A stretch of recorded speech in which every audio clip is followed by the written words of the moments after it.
Туылган күндө же болбосо кандайдыр бир жакшылыктарда белекке келген гүлдөрдү узак жана кооз кылып сактоонун жолдорун сиздерге көрсөтүп берели.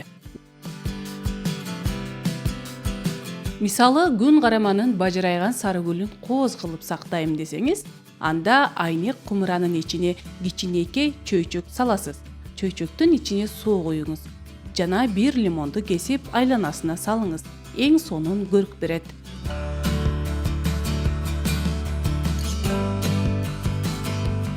Андан кийинки гүл бул баарыбыз сүйгөн роза гүлү.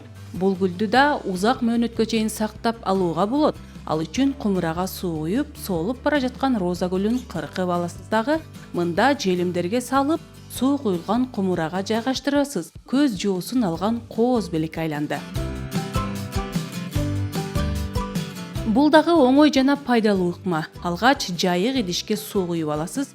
Үстүн жабыштыргыч желими менен мындай кылып тизип чыгасыз. Эми кыркылып алынган гүлдөрдү бирден тизип чыгыңыз. Үй ичине керемет көрүнүш тартуулады. Сиз кандай деп ойлойсуз? Түшкөн чачтар гүлгө азыктандыруучу каражат болору тууралуу билет белеңиз?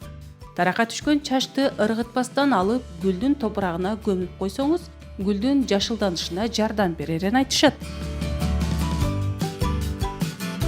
Эгерде гүлүңүзгө курт түшүп, кабатырланып жатсаңыз, калемди учтап, анын калдыгын гүл челекке салыңыз. Бул мителерден арылууга жардам берери тууралуу аныкталган. Ошондой эле үйдөгү гүл челегиңиз зээригиштүү көрүнүп жатса, анда сиз үчүн жакшы идея.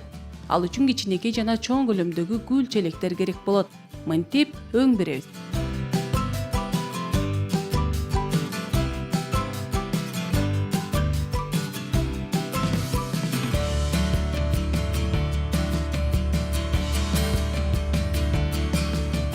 Эми болсо бардыгын жип менен бириктирип чыгабыз.